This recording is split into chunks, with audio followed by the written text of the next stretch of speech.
갱드 시모스에 대해서 설명을 드리겠습니다. 갱드 시모스는 지금 여기 그림과 같이 인버터 두 개가 있을 때 A, B 두 개의 입력이 돼서 출력을 인버터 출력을 숏을 내서 아웃풋으로 취합니다.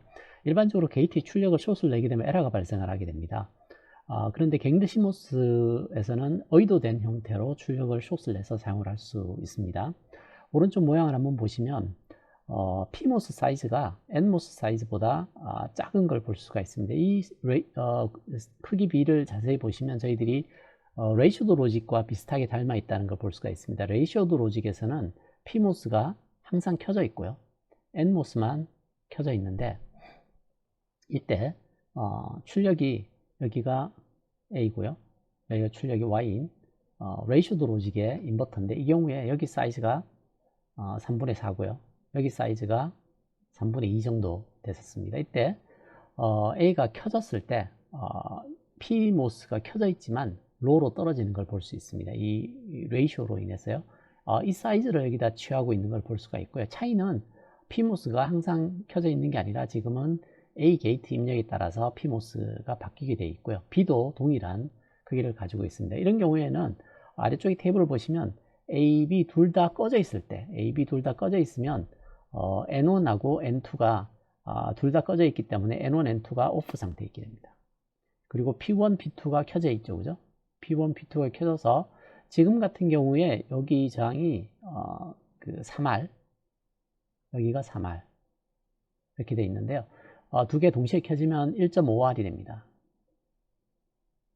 1.5R이 여기에 해당하죠. 그죠?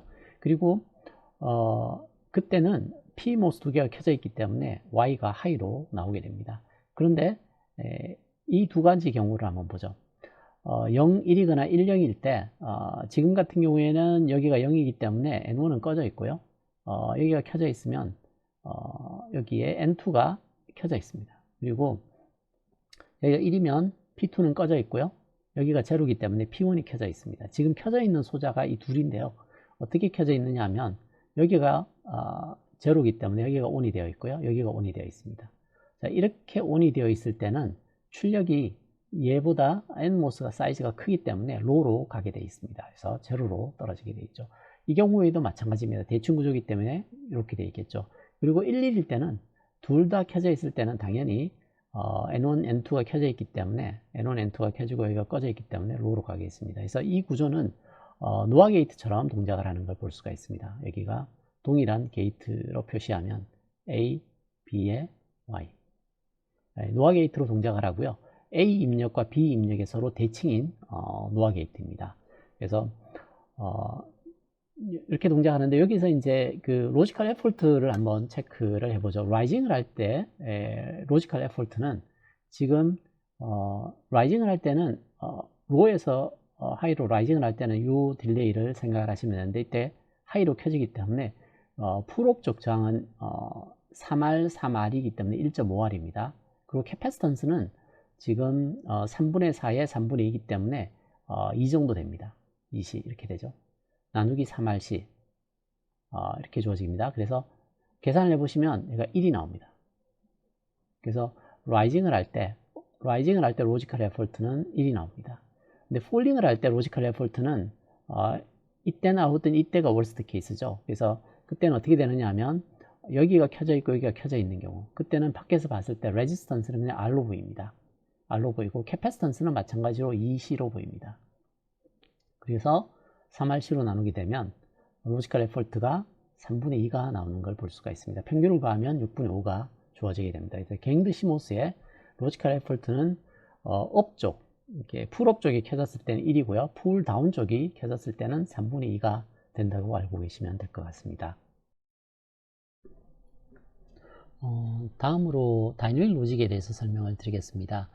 앞서 저희들이 시모스 로직에 대해서 봤었는데 시모스 로직의 가장 큰 장점은 전력 소모가 작다는 특징입니다. 전력 소모가 작은 이유는 이 모양을 보시면 인버터를 이렇게 살펴보면 풀업 쪽이나 풀다운 쪽 둘 중에 하나는 반드시 꺼져 있습니다. 그래서 컴플리먼터리 형태로 되어 있기 때문에 스태틱 파워 디스페이션이 존재하지가 않습니다.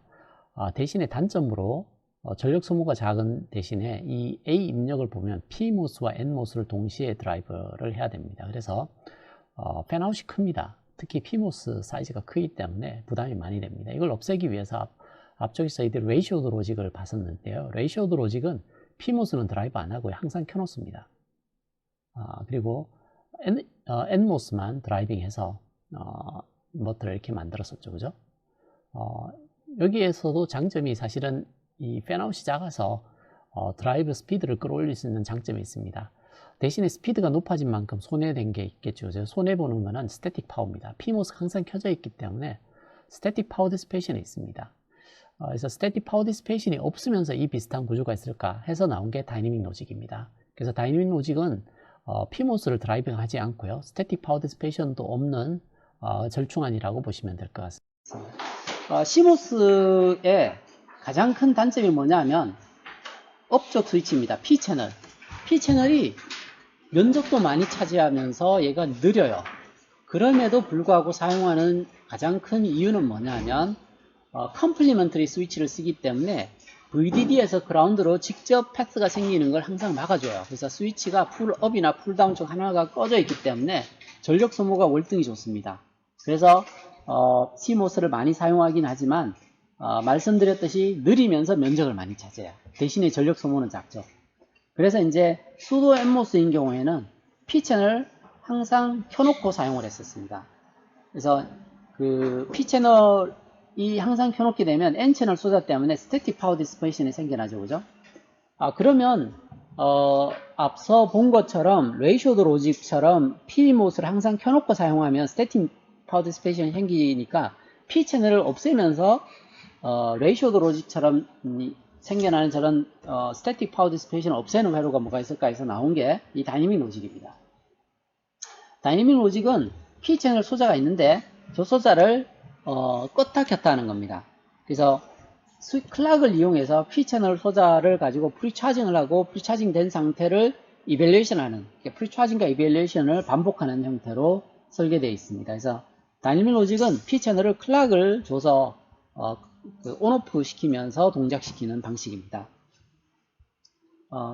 그래서 클락 상태에 따라서 PMOS가 켜져 있으면 프리차지 스테이지, PMOS가 꺼져 있으면 이밸리에이션 스테이지가 되게 되고 그 두 개가 얼터네이팅 하면서 동작을 하게 됩니다. 기본 구조는 여기 주어져 있는 것처럼 생겨 있습니다. 보시면 이 PMOS 소자가 있고요. 아래쪽에 풋이 있는 게 있고 없는 게 있어요. 그래서 클락이 로일 때가 얘가 로이니까 꺼지죠, 그죠? 그랬을 때 여기가 켜집니다. 그래서 이때가 이 노드가 가지고 있는 캐패시터에 프리차징을 합니다. 프리차징을 하는 스테이지고요. 그러면 여기 Y가 하이로 가 있겠죠. 그리고 나서 클락이 하이로 올라가게 되면 여기가 꺼지고요. 얘가 켜집니다. 자, 그러면 A 값이 1이면 로우로 갈 거고요. A 값이 0면 하이로 남아 있습니다.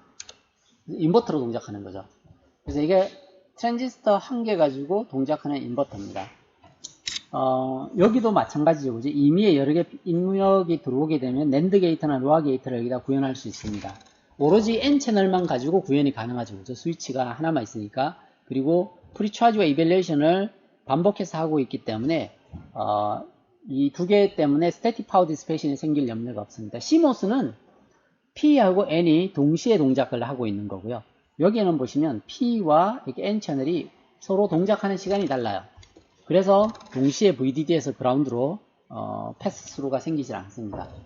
그리고 언푸티드 다이내믹 게이트를 쓰는데요. 이게 N 채널을 뺀 경우입니다. 이건 어떤 경우에 사용할 수 있는가 하면요. 여긴 다 N 채널이에요. N 채널. 여기에 여러 개 입력이 들어와요. 근데 모든 입력이 프리차징 스테이지, 프리차징 하는 스테이지에서 모든 입력이 로우라는 조건을 만족하면 여기가 꺼져 있습니다.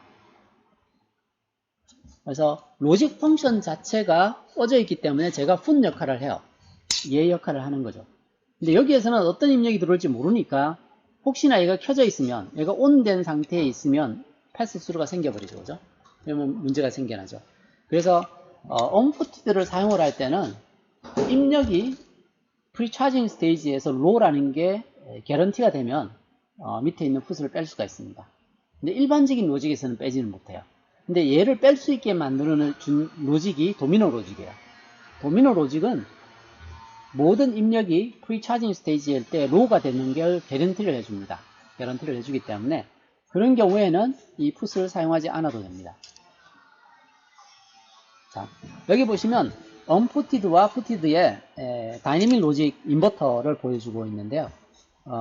언푸티드인 경우에 로지컬 레포트를 계산해 보면 얘가 프리차징 때는 얘가 Y를 하이로 만들어 놓습니다. 그래서 다이내믹 로직인 경우에는 로지컬 레포트 라이징은 없어요. 업 쪽은 없어요. 다운 하는 것만 합니다.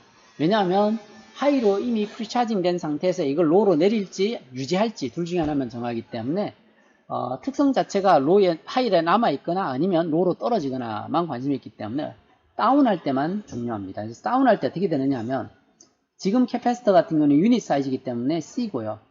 레지스터는 어차피 다운할 때 R하고 똑같습니다. 여기를 3RC, CMOS의 유닛 인버터로 나누면 3분의 1의 로지컬 레포트를 가지고 있어요. 그리고 패스익은 어떻게 되느냐 하면 여기 들어다 보시면 위에 1, 밑에 1이니까 2C를 가지고 있죠. 그죠? 다운할 때 R을 가지고 있어요. 그래서 이걸 3RC로 나누면 3분의 2의 패러스틱 딜레이를 가지고 있습니다. 이게 낸드2인데요. 낸드2 어떻게 되는지 봐요. 낸드2 2 이렇게 되는데 A번에 대해서 찾아보면 얘가 캐패시터가 2고요. 레지스터는 R입니다. 그래서 3RC로 나누면 이게 3분의 2가 나오고요. 패러스틱은 3이죠. 그죠? 그래서 1이 나옵니다. 여기도 마찬가지로 계산해 보시면 캐패시터가 1, 레지스터가 R, 그래서 3분의 1이고요. 패러스틱은 1, 2, 3, 그래서 1이 나옵니다. 푸티드도 똑같이 한번 계산해 보십시오. 로지컬 레포트가 굉장히 작아요. 그래서 상대적으로 빠릅니다. 빠르면서 면적도 작게 차지하는데 단점은 뭐냐면 클락 컨트롤을 해줘야 돼요. 또 다른 단점들이 있습니다. 어떤 단점이 있느냐면 모노토니시티 문제가 있어요. 여기에 보시면 클락이 로우일 때 하이로 프리차징을 해뒀어요. 근데 이밸류에이션 스테이지로 들어가자마자 얘가 하이예요. 여기가. 그러면 디차지를 해버립니다. 출력이. 근데 중간에 얘가 하이에서 로우로 트랜지션을 해요. 인버터라고 하면 이게 인버터죠. 그죠? 인버터라고 하면 하이일 때 로우로 나오는 건 오케이. 근데 얘가 로우가 되면 얘가 하이가 돼야 되는데 이렇게 가지는 못해요. 이게 불가능하거든요. 폴링만 가능하기 때문에 이런 로직인 경우에는 문제가 생길 수가 있습니다. 그래서 아웃풋이 중간에 이렇게 위로 변할 수는 없는 단점이 있습니다. 그래서 저걸 모노토닉 프로블럼이라고 합니다. 또 다른 문제가 있는데요. 여기 보시면 푸티드인 경우고요. 이때 프리차징 때 X 노드하고 Y 노드가 둘 다 하이로 차징이 되어 있습니다. 자, 그랬다가 이밸류에이션 스테이지로 들어갑니다. 들어가는 순간 X가 하이로 프리차징이 되어 있어요. 그래서 이 X가 하이로 프리차징 되어 있기 때문에 이 X 값 때문에 Y 값은 디차징을 해버립니다. 들어가자마자. 이밸류에이션 스테이지가 되면 얘가 ON이 되고요. 근데 얘가 하이로 남아 있어요. 그러면 얘가 디차지를 해버리죠. Y가. Y는 일단 떨어져 버립니다. 그리고 나서 A 값이 나중에 인가가 됩니다. 지금 인버터 두 개를 거쳤기 때문에 얘가 하이면 얘도 하이라 해야 돼요. 입력이 변하는 게 아니죠. 그죠? 입력은 계속 하이로 남아 있었어요. 그러면 얘가 하이면 얘가 로우고 얘가 하이로 나와야 되는데 문제가 이밸류에이션으로 들어가자마자 A 때문이 아니라 X가 하이로 프리차징이 되어 있었기 때문에 Y는 로우로 가는 거예요. 그리고 나서 A가 얘를 떨어뜨립니다. 그러면 얘 때문에 얘가 올라갈 수 있느냐 하면 못 올라가죠. 모노토닉 프로블럼 때문에. 그래서 이게 로직의 오류를 만들어낼 수가 있습니다. 저걸 어떻게 해결하느냐 하면 앞서 잠깐 말씀드렸지만 도미노 로직으로 해결합니다. 도미노 로직은 여기 사이에 CMOS 디바이스를 사용합니다. 인버팅 게이트들을 써요. 인버터나 노아 게이트, 낸드 게이트 이런 게 가능해요. 지금은 인버터를 썼는데요. 인버터를 쓰게 되면 같은 케이스를 한번 볼게요. A가 하이로 남아 있고요. 그리고 클락이 프리차징 스테이지에 있습니다. 그러면 W하고 Y가 하이로 차징이 됩니다. W하고 Y가 하이로 차징이 돼요. 자, 근데 여기에서 X하고 G는 어떻게 되는지 보면 이게 하이면 하이로 프리차징이 되면 프리차징 스테이지에서 얘가 로우로 가 있어요. X가 로우로 가 있기 때문에 얘를 꺼놓고 있어요. X를 꺼놓고 있죠. 그죠? 그래서 여기도 G도 마찬가지입니다. 그래서 이밸류에이션 스테이지로 들어가게 되면 그렇게 하고 나서 이밸류에이션 스테이지에 들어와서 A가 하이라서 얘가 로우로 떨어지고요. 얘가 로우로 떨어지고 그러면 여기가 다시 하이로 올라갈 수 있습니다. 여기서 올라갈 수 있는 이유는 얘가 다이내믹 로직이 아니라 시모스 로직이기 때문에 그랬어요. 시모스 로직은 라이징도 가능하고 폴링도 가능해요. 그죠? 근데 여기 보면 이 인버터를 적을 때 이 H가 무슨 뜻이죠? H. 인버터에다 H가 붙어 있죠. L이 붙으면 로 스큐드, H가 붙으면 하이 스큐드 로직이 있었죠. 그죠? 표준 로직이 아니라 하이 스큐드 로직을 씁니다. 왜요? 왜 하이 스큐드 로직을 쓰죠? 여기는 떨어지는 것만 중요하죠. 그죠? 그럼 얘는 올라가는 것만 중요해요. 이밸류에이션 스테이지에서 중요한 건 프리차징 포트는 떨어지는 게 중요하고요. 얘는 빨리 올라가야 돼요. 그 프리차징 스테이지에서 이미 값을 정해놨기 때문에 로우로 떨어지는 거는 걱정하지 않아도 돼요. 왜냐하면 하이를 유지하고 있다가 로우로 떨어지니까요. 그래서 이 값이 어차피 출력 쪽을 올려주거나 말거나 이렇게 하니까요. 그래서 하이로 올라가는 게 중요합니다. 그래서 도미노 로직을 만들 때는 하이 스큐드 로직 게이트로 구현을 하게 됩니다. 이렇게 해서 다이내믹 게이트들을 사용을 할 때 주로 중간에 도미노 로직을 사용을 하게 되고요. 모든 입력이 도미노 로직에 올 때는 이 풋들을 다 없애버려도 돼요. 모든 입력이 도미노 로직에 오게 되면 보시면 프리차징 스테이지에서 이 값들이 로우로 가 있죠. 그죠? 입력이 로우기 때문에 이 로직이 n못으로 되어 있기 때문에 로우로 되어 있으면 병렬이든 직렬이든 다 끊어져 있어요. 그래서 풋 대신에 로직 펑션 자체가 풋 역할을 하게 됩니다. 그래서 여기 있는 내용이 도미노 로직에서 공급된 입력이 다 도미노 로직에서 공급이 되면 풋이 없어도 동작한다는 이야기가 방금 제가 말씀드린 내용입니다. 자, 여기에서는 이렇게 생겨 있는 게 다이내믹 게이트고요. 이게 도미노 로직을 만들기 위해서 추가된 시모스 인버터입니다. 이렇게 생겨 있는 게이트에 딜레이를 계산하고 싶은데요. 끝쪽에 여기에서부터 여기까지 전체의 electrical effort 혹은 fanout이라고 그러죠. fanout을 H라고 적어요. 여기 있는 건 high skewed라는 뜻이고요. 얘는 입력에서 출력까지의 fanout이라고 생각하시면 돼요. 이렇게 생긴 게이트를 이 게이트와 이 게이트의 딜레이를 계산하는데요. 지금 이게 다이내믹 로직 게이트가 푸티드라고 되어 있죠. 그죠? 그래서 지금 낸드가 하나, 둘, 셋, 넷, 네 개가 있어요. 그러면 하나, 둘, 셋, 넷. 그리고 끝에 풋 하나가 되어 있죠. 그죠? 이렇게 생겨 있어요. 끝에 이렇게 생겨 있고 여기가 출력이죠. 그죠? 그렇게 생겨 있는 거예요. 자, 이렇게 생겨 있으면 여기 게이트가 사이즈가 얼마가 돼야 되냐? 5가 돼요. 4개 입력이니까 원래는 4가 나와야 되는데 풋이 하나 더 있어서 이게 5입니다. 사이즈가. 그래야지 R하고 똑같아지죠. 그죠? 그러면 로지컬 에폴트가 어떻게 되는지 한번 봐요. 로지컬 에폴트가 5C고요. 레지스터는 똑같아요. 3RC로 나누면 3분의 5가 로지컬 에폴트 이 디바이스예요. 하이스퀴드 게이트 계산해보면 6분의 5가 나옵니다. 얘가 투인풋 낸드 게이트. 투인풋 낸드 게이트는 하나, 둘, 셋 이렇게 돼 있어요. 이건 푸시고요. A, B 이렇게 두 개 있겠죠. 그죠? 위에 P모스가 하나가 있고요. Y입니다. 그래서 얘는 3, 3, 3 이렇게 돼야 돼요. 이게 푸시니까요. 이 두 개가 투인풋 낸드 게이트입니다. 그래서 계산해보면 3C의 R. 그래서 3 나누기 3 하면 1이죠. 그죠? 1. 요 게이트의 로지컬 에포트입니다. 하이스큐드 게이트의 로지컬 에포트. 그러면 G 값이 이렇게 나오고요. 패러스틱은 마찬가지로 이 뒤에 패러스틱들을 계산해 보시면 이렇게 떨어져 나올 겁니다. 이거 보시면 5하고 여기 1 사이즈거든요. 6인데 6RC를 3RC로 나누면 2배가 나오죠. 이게 패러스틱입니다. 이게. 그리고 하이스큐드 게이트의 패러스틱, 그리고 도미노 로직 패러스틱, 다시 하이스큐드 게이트 패러스틱 하게 되면 5가 나오죠. 자, 그래서 저희들이 GB, H인데 H는 여기 있어요. 팬아웃에 해당하는. 그래서 B는 1이고요. 그래서 계산을 하게 되면 G 곱하기 H, G 곱하기 H가 이 값이죠. 근데 지금 하나, 둘, 셋, 4개 스테이지니까 4분의 1을 해야 되고요. 그게 하나, 둘, 셋, 4개를 더해야 딜레이가 되니까 4개가 나옵니다. 그리고 패러스틱을 더하게 되면 이 게이트의 딜레이가 나오죠. 그죠?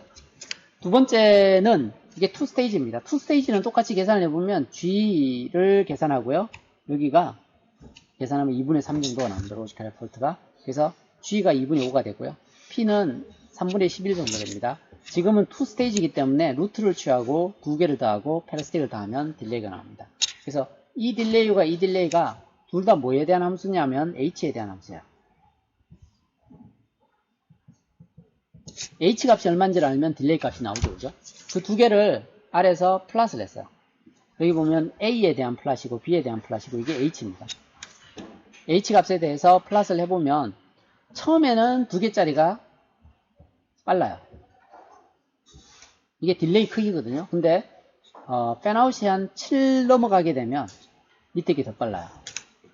그래서 요 게이트에서 이 게이트에서 팬아웃이 클 때는 얘가 낮고요. 팬아웃이 작을 때는 얘가 낮습니다. 얘가. 그래서 지금 살펴본 내용은 그 다이내믹 로직 게이트의 로지컬 에포트를 어떻게 적용하는가에 대한 내용이고요.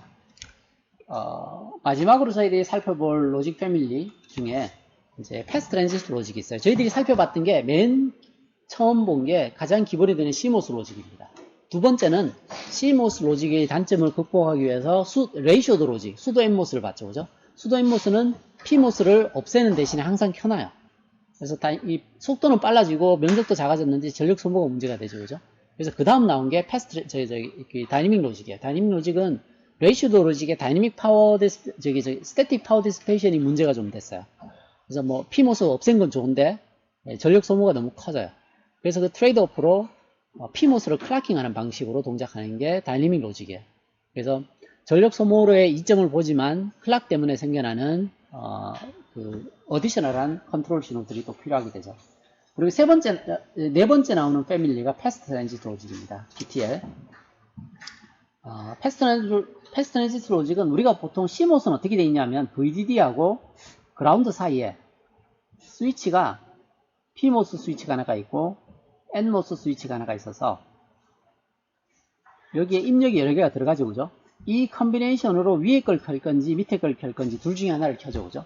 그래서 VDD에서 그라운드로 스위치를 제어해서 동작하는 게 지금까지 살펴본 게이트들입니다.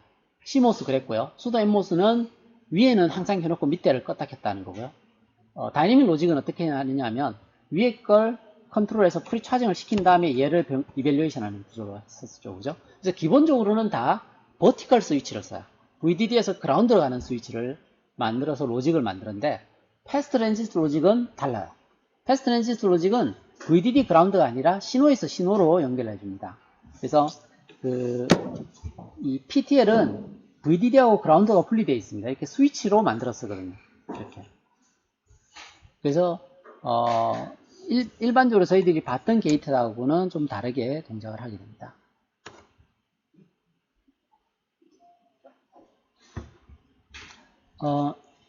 여기에 보시면 PTL이 모든 경우에 좋을 수는 없지만 특별한 경우에 보통은 이제 면적, 속도, 전력이 서로 트레이드오프 관계가 있는데 어떤 응용 분야에서는 PTL이 저 셋 다 좋게 만들어주는 경우가 나와요. 그래서 모든 경우에 다 쓸 수는 없지만 PTL 가지고 성능이 우수한 회로들을 만들어낼 수가 있습니다. 여기에 보시면 위에 있는 게이트들은 다 VDD에서 그라운드로 회로를 만드는 블락들입니다. 이게 저희들이 봤던 CMOS, 여기가 수도 NMOS, 여기가 저희들이 봤던 다이내믹 로직 이렇게 봤었죠. 그죠?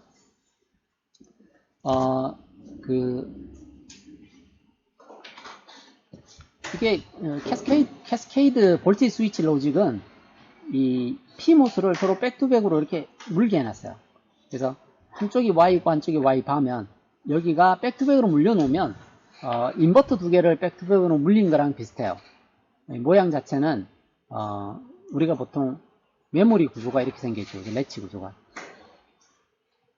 이 비슷하게 생겨있는 구조예요. 근데 이제 여기에서는 그 위쪽에 PMOS 두 개를 서로 엮어가지고 반대 로직들을 서로 만들어내게 만들어놓은 구조이고요. 듀얼 레일 도미노 로직도 마찬가지로 VDD에서 그라운드인데 여기를 클라킹을 해놓은 거예요. 여기가 차이가 나죠. 그죠? 그래서 이 둘은 로직을 항상 페어로 내줍니다. 하나가 Y면 다른 하나는 그 반대편 로직을 내주는 거고요. 여기는 패스 트랜지스터 로직은 아니에요. 이 아래쪽이 이제 패스 트랜지스터 로직인데요. 여기에 그 CPL이 Complementary Pass Transistor Logic이고요. 위에하고 아래를 비교해 보시면 굉장히 유사한데 뭔가 살짝 달라요. 여기 이제 파란색으로 되어 있는 부분이 생략된 부분인데 이걸 집어넣게 되면 실질적으로는 나중에 얘랑 닮아 있습니다. 근데 지금 보시면 여기는 이렇게 백투백으로 서로 물게 만들어놨죠. 그죠? 메모리를. 그래서 요 역할을 얘를 물게 만들어서 만들 수도 있습니다. 이게 이제 이게 스위치 리스토링 패스 트랜지스터 로직, 리스토링 패스 트랜지스터 로직이고요. 여기는 저희들이 좀 기억나는 게 있어요. 이게 이제 스위치 두 개가 있어서 이렇게 S 가지고 먹스를 만들어 놓은 거거든요. 이게 이제 어느 스위치를 여느냐에 따라서 나오는 값이 A가 나오기도 하고 B가 나오기도 하죠. 그죠? 먹스 값을 만들어 놓은 거고요.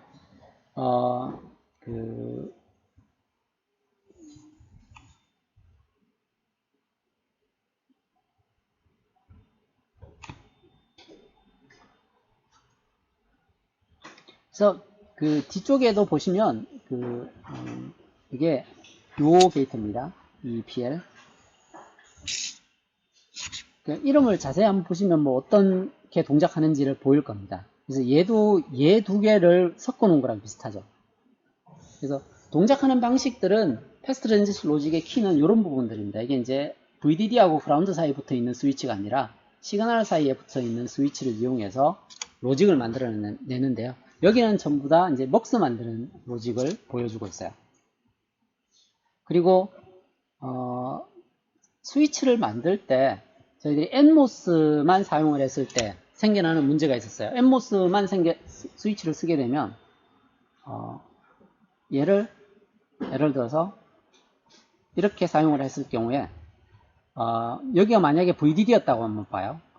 어떤 문제가 생겨나느냐 하면 여기 사이에 전압을 충분히 떼야 되는데요. 이게 VDD고 여기도 VDD라고 하면 얘가 풀리 턴온 시키기가 어렵습니다. 그래서 여기 나오는 게 VDD에서 threshold만큼 낮아야지 여기라도 열리죠. 그죠? 채널이 열려야 되잖아요. 그죠? 그러려면 소스나 바디, 드레인이나 바디가 지금 드레인이나 소스가 지금 대칭이기 때문에 얘가 소스 역할을 못하면 얘가 소스 역할을 해야 되죠. 그죠? 그래서 threshold만큼 떨어지게 됩니다. 이렇게 되면 무슨 문제가 일어날까요? 얘가 VDD까지 못 가고 VDD보다 threshold보다 낮죠. 그죠? 그럼 여기에 CMOS 게이트가 있으면 CMOS 게이트에 P 채널이 있어요. P 채널이 하이일 때 얘가 꺼져야 되는데 threshold만큼 차이가 나기 때문에 얘가 켜져 있어요. 그러니까 P 채널을 끄지 못하는 상황이 생길 수가 있어요. N 채널만 쓰게 되면. P 채널만 썼을 때도 비슷한 문제가 생겨나요. 그래서 그 트랜스미션 게이트를 이용을 해서 사용을 하는데요. 그러면 트랜스미션 게이트를 만들 때 어떻게 만들어야 되는지가 고민이에요. 그 얘기는 뭐냐 하면 사이즈를 어떻게 정할 건가에 대한 이야기예요. 사이즈는 어떻게 정하느냐 하면 N 채널은 그냥 유닛 인버터하고 똑같은 거 쓸 거예요.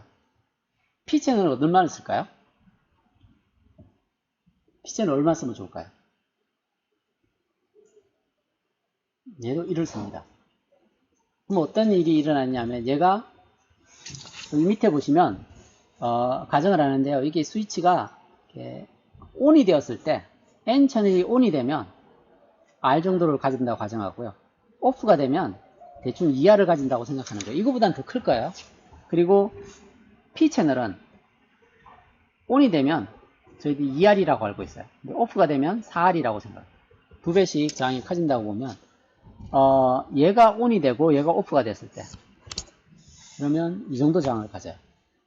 그리고 얘가 OFF고 얘가 ON일 때 이렇게 표현을 하게 되면 얘는 R 정도를 가집니다. 그래서 대체로 그냥 같은 사이즈를 그렸을 때가 두 개가 동시에 열렸을 때 온장이 유사하게 R 근처로 오게 됩니다.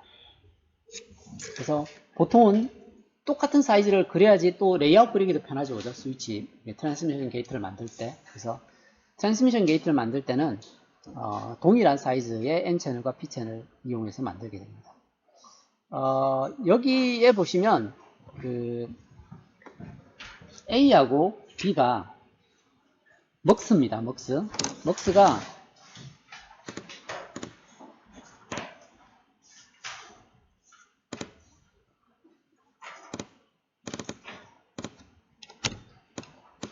여기 보시면 저희들이 먹스 썼었죠, 그죠? 여기 보면 둘 중에 하나 D0하고 D1 중에 하나를 골라서 출력으로 내게 돼 있죠, 그죠? 이렇게 생겨 있는 먹스거든요. 이 먹스를 만드는 방법이 이게 인버팅 먹스인데요. 이 방식이 있고 이 방식이 있어요. A하고 B 중에 어느 걸 사용하는 게 유리할까요? 여기 레이아웃이 있어요. A하고 B하고.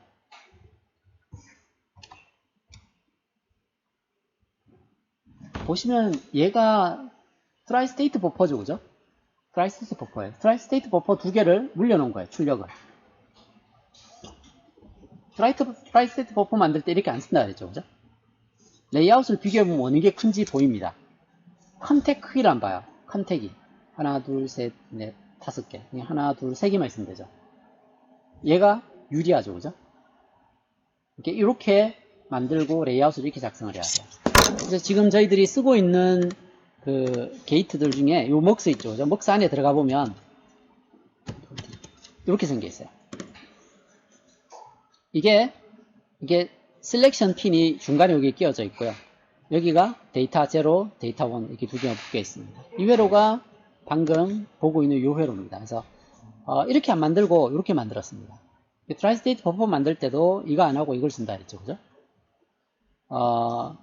근데 비슷한데 여기 보시면 여기가 사실은 트라이스테이트 버퍼 만들 때 이네이블 핀이거든요. 데이터가 여기 들어가요. 여기 이네이블이 들어가고. 저 둘을 바꿔놓으면 무슨 문제가 생길까요? 이렇게만. 이거하고 이게 차이예요.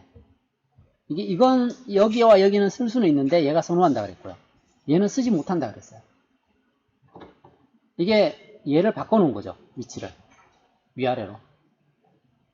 바꿔놓으면 무슨 문제가 생길까요?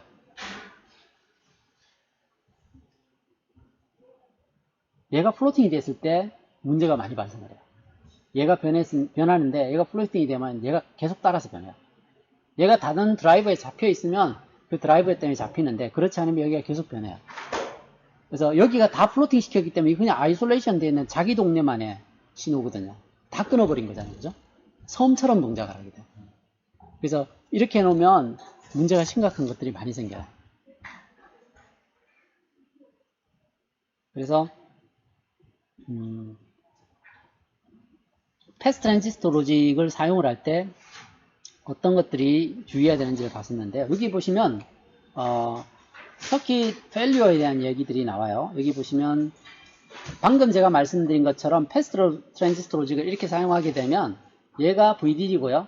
여기도 VDD면 여기 출력은 VDD 나누기 트레시홀드라서 얘를 끌 방법이 없어요. 하이일 때. 원래 얘가 하이일 때는 꺼지고 로일 때 켜져야 되잖아요, 그죠? 로는 오케이. 얘가 로면 얘가 로로 내려와서 얘를 켜요.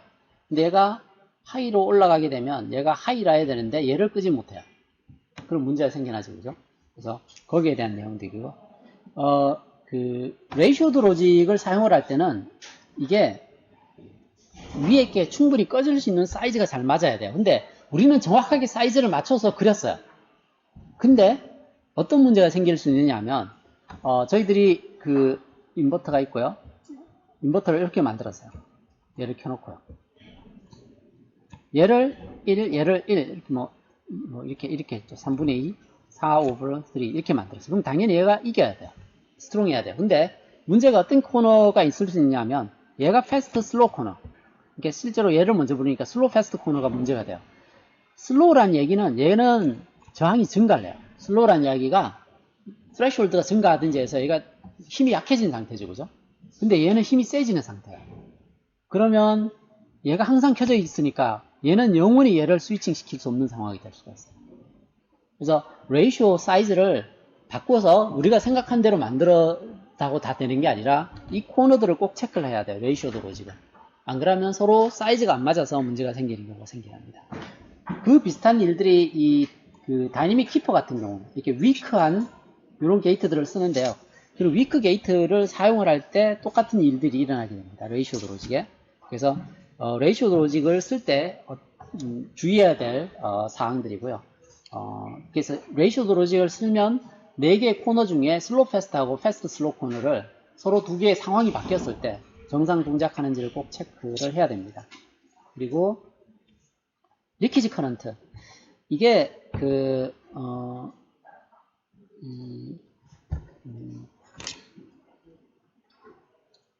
이게 노아 게이트를 만들 때요,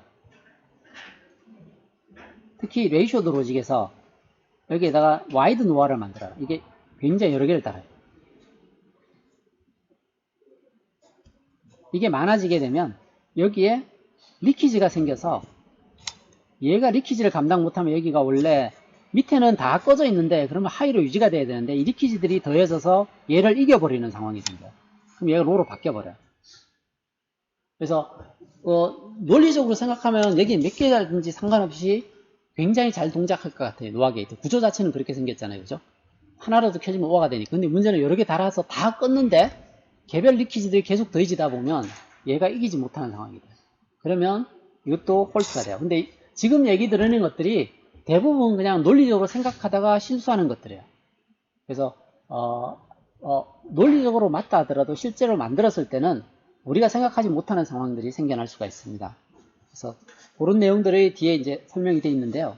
이 차지 쉐어링 문제, 이건 저희들이 다이내믹 로직을 할 때 보면 이런 스위치가 열리거나 할 때 얘가 차지를 서로 나눠 가지면서 생겨나는 전압 변화들이거든요.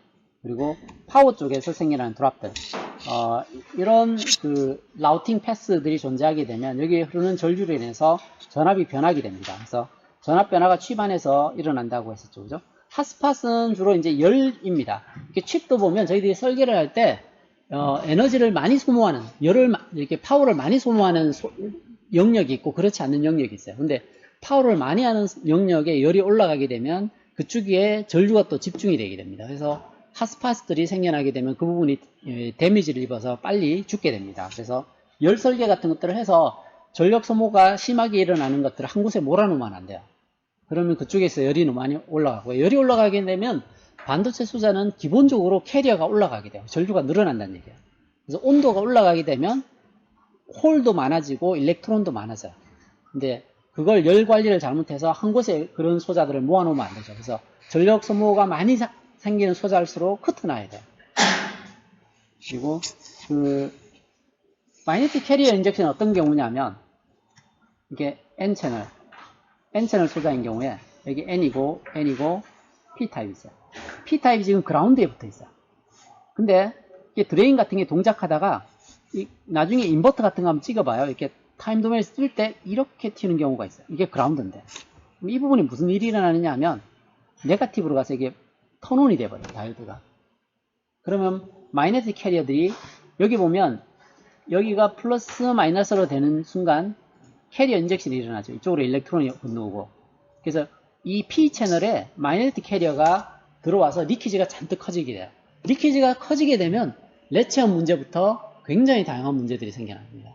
서브스트레이트는 리키지가 작아야 되는데 지금처럼 마그네틱 캐리어 인젝션이 일어나는 상황을 만들면 그런 리키지들이 서브스트레이트에서 발생하게 됩니다. 백게이트 이펙트에 대해서 설명을 드리겠습니다. 백게이트 이펙트는 여기 그림에 보시면 앞쪽이 다이내믹 로직이고요. 뒤쪽이 스태틱 로직입니다. 초기 상태를 보시면 여기 이밸류에이션 스테이지로 들어와 있고요. 프리차징에서 이밸류에이션을 들어오자마자 여기는 하이로 프리차징이 되어 있을 겁니다. 이렇게 프리차징이 되어 있는 상태고요. 그리고 B는 초기에 로우였다고 보겠습니다. 그러면 여기가 꺼져 있겠죠.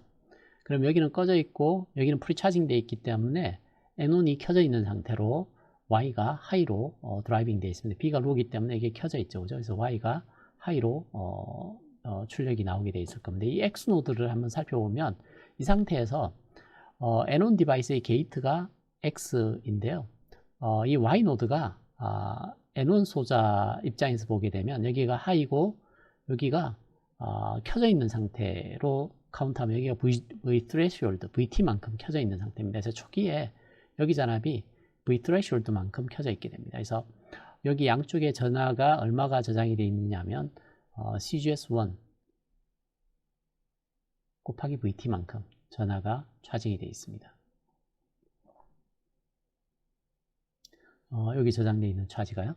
자, 이런 상태에 있다가 B가 하이로 올라가게 됩니다. 이렇게 B가 하이로 올라가게 되면 어떤 일이 일어났냐면 W가 이렇게 로우로 떨어지게 됩니다. W가 로우로 떨어졌을 때 이 X 노드가 하이로 유지가 되어야 되는데요. 어떤 문제가 생겨나느냐면 이게 로우로 떨어질 때 원래 여기에 X 노드가 가지고 있는 캐패시턴스가 있습니다. 그래서 원래 이제 X 노드가 가지고 있는 캐패시턴스의 VDD만큼 차지가 있었는데요. 이 X 노드가 가지고 있는 전하량이 로일 때 여기가 꺼져 있을 때는 이 상태로 여기 그 Q1 소자가 CGS1 곱하기 VDD만큼 VT만큼 이렇게 저장이 되어 있습니다. 이게 초기 상태입니다. 이때 로인 상태일 때. 그래서 그 Q1이 지금 CGS1이 가지고 있는 차지량인데요. 얘가 가지고 있는 차지량이 지금은 여기 양다리 전압 차이. 지금 W 노드가 초기에 보시면 B가 꺼져 있기 때문에 여기보다 threshold보다 낮게 그렇게 돼 있어야 얘가 켜져 있겠죠. 그죠? N1 소자가 켜져 있기 때문에 이 정도 차지가 초기에 저장이 돼 있다가 만약에 B가 켜지는 순간 어떻게 되느냐 하면 B가 켜지게 되면 여기가 떨어지게 되고요. 그리고 여기가 꺼지게 됩니다. 그리고 이 X 노드가 문제가 되는데요. 원래 이 X 노드는 이 정도 차지를 가지고 있었는데 이 노드가 그라운드로 떨어지게 됩니다. W 노드가. 그렇게 되게 되면 여기에 있는 X 노드가 가지고 있던 전하하고 여기 가지고 있는 노드 전하가 차지 쉐어링이 일어나게 됩니다. 그래서 토탈 차지는 Q의 X하고 Q의 1인데요. 파이널 차지는 이게 뭐와 같아야 되느냐 하면요. CX 노드가 가지고 있던 이 노드가 가지고 있는 캐패시턴스와 그리고 CGS1이 가지고 있는 전압에 이 X 노드의 전압이 곱해지면 얘랑 같아져야 됩니다. 원래 있던 이 전체 차지는 CX 곱하기 VDD 플러스에 CGS 1 곱하기 V threshold 이 정도 전하가 원래 가지고 있던 전체 전하입니다. 근데 실제로 나중에 B가 이렇게 켜졌을 때 W가 그라운드로 갔다고 했을 때는 CGS와 X 노드가 같은 그 전압을 유지를 해야 됩니다. 그 전압을 우리가 VX라고 잡은 거거든요. 그랬을 때 VX의 전압은 어떻게 주어지느냐 하면 CX 노드, X 노드가 가지고 있는 캐패시턴스의 CGS1 1분의 CX의 VDD 플러스의 CGS1의 VT 이렇게 되겠죠. 그죠? 그래서 이 전압이 뭐보다 작냐면 VDD보다 작습니다. 초기에 X노드가 가지고 있던 전압보다. 그래서 원래 초기에 X노드는 VDD였는데 여기 전압이 살짝 떨어지는 걸 볼 수가 있습니다. 차지 쉐링 문제 때문에 이렇게 떨어지게 되거든요. 그래서 이런 문제를 해결하려면 이런 다이내믹 로직과 스태틱 로직을 연결할 때 이게 연결되는 지점이 N1이 아니라 여기에 연결되도록 만들어줘야 됩니다. 그래서 회로를 만들 때 이렇게 돼 있다고 하면 이게 프리차징 하는 PMOS가 있고요. 여기가 푸시 있고요. 여기가 A 노드가 있다고 한번 해보죠. 그리고 여기 X가 출력이 됐다고 보죠. X 노드가 여기입니다. 그래서 여기가 여기까지입니다. 다이내믹 로직이 있고요. 뒤쪽에 연결을 할 때 여기 연결 구조 자체를 어떻게 해야 되느냐 하면요. 여기에 NMOS 그리고 여기에 NMOS 그리고 여기에 PMOS VDD고요. 여기 PMOS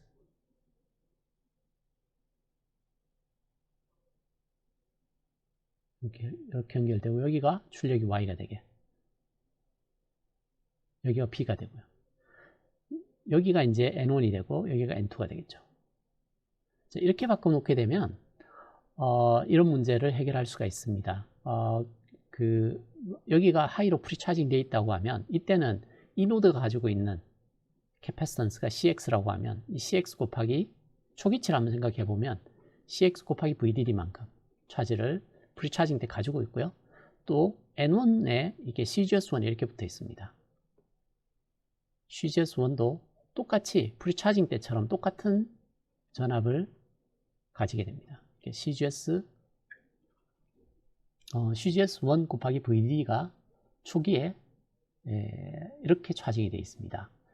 그래서 이 둘을 비교해 보시면 초기치에 여기 전압 차이가 납니다. CGS에 걸려있는 전압이 중간 노드에다가 이게 저희들이 백게이트라고 얘기하는데 이게 이렇게 연결되어 있으면 여기에 저장되는 전화량이 N1이 켜지기 위해서 필요한 트레시홀드까지만 켜집니다. 이게 꺼져 있기 때문에.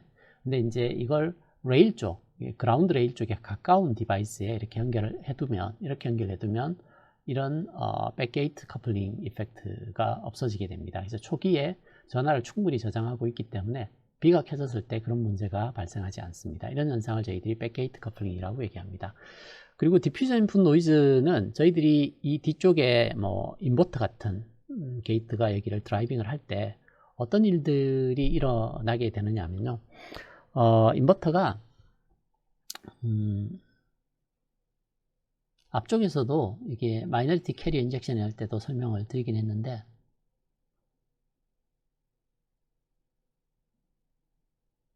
이렇게 VDD가 있고요.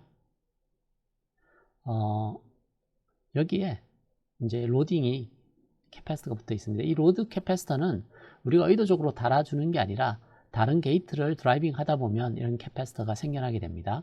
그래서 노드들이 가지고 있는 캐패시터라고 보면 되는데요.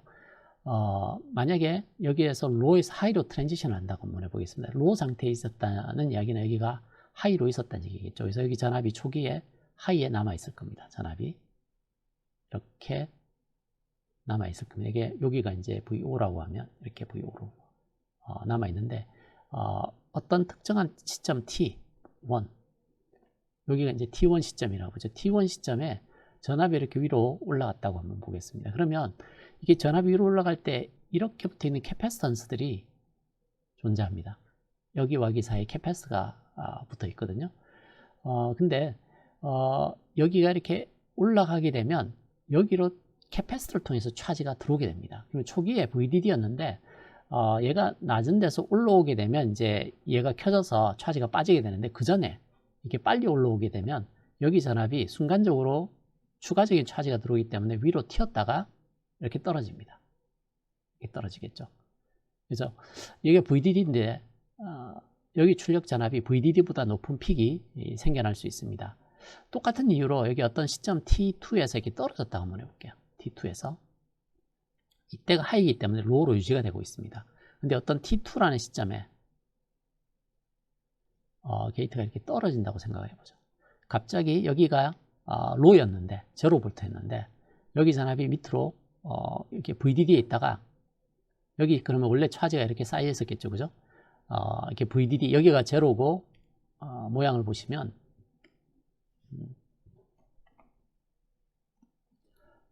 처음에 여기가 입력이 VDD니까 VDD에 있고요. 여기는 0니까 이 입력과 출력 사이에 있는 이 P 채널과 N 채널의 CGD 드레인과 게이트 사이에 붙어 있는 캐패시터의 VDD만큼 차지가 이렇게 쌓여 있었습니다. 이때 이 상태죠. 이 상태일 때 그렇게 차징이 되어 있었습니다. 그러다가 갑자기 이렇게 로우로 떨어지게 되면 여기서 이렇게 차지가 빠져나갑니다. 그러면 빠져나간 만큼 순간적으로 떨어졌기 때문에 여기 전압이 밑으로 떨어집니다. 이렇게 떨어졌다가 이렇게 올라갑니다. 그래서 이런 언더슛과 오버슛이 존재하게 됩니다. 이게 오버슛이고요. 여기가 언더슛이 발생하게 됩니다. 그래서 언더슛이 발생하면 그라운드보다 낮은 전압이 걸릴 수 있고요. 오버슛이 발생하면 VDD보다 높은 전압이 걸릴 수 있습니다. 그런 전압이 이런 트랜스미션 게이트에 인가가 됐을 때 만약에 여기에 전압이 떨어지는 게 이게 threshold보다 더 크게 떨어지게 되면 threshold보다 더 크게 떨어지게 되면 이게 이 N 채널이 제로고 여기가 VDD면 이 트랜스미션 게이트가 꺼져 있어야 되는데 이게 떨어지게 되면 얘가 순간적으로 ON이 되는 현상이 발생하게 됩니다. 그랬을 때 이 뒤에 보시면 이게 메모리 구조인데요. 플립플랍 같은 거 만들 때 이런 구조를 많이 사용하는데 저희들이 입력에다가 다른 걸 준 게 아니라 이게 게이트가 꺼져 있어야 하기 때문에 입력하고 상관없어야 되는데 순간적으로 얘가 입력에 이게 그 디퓨전 쪽 여기가 이제 디퓨전 입력이라고 하는데 이게 모스펫의 이런 뭐 N 채널 같으면 게이트고요. 드레인 NN 이렇게 돼 있겠죠. 그죠? 이게 소스고 이 소스 입력이 여기 연결되어 있는데 이게 순간적으로 그라운드보다 낮게 P 채널 입장에서 보게 되면 포워드로 턴온이 되어버리는 경우가 있어요. 그래서 이게 네거티브로 가버리게 되면 게이트가 순간적으로 채널이 켜져서 여기 차지가 빠져나가 버려서 로직이 변해버리는 그 현상이 발생할 수가 있습니다. 그래서 이런 현상을 우리가 디퓨전 인풋 노이즈라고 얘기하는데 이런 현상을 없애려면 이 앞에다가 저희들이 이런 스위치를 쓸 때는 앞에다가 버퍼를 꼭 달고 이 뒤쪽에서 저희들이 드라이빙 할 수 있게 만들어서 이런 이펙트들을 좀 줄일 수 있도록 만들어 놔야 될 필요가 있습니다. 그래서 이런 디퓨전 드라이빙을 할 때는 항상 이런 센시티비티 문제를 꼭 체크를 해줘야 된다는 걸 의미하고 있습니다.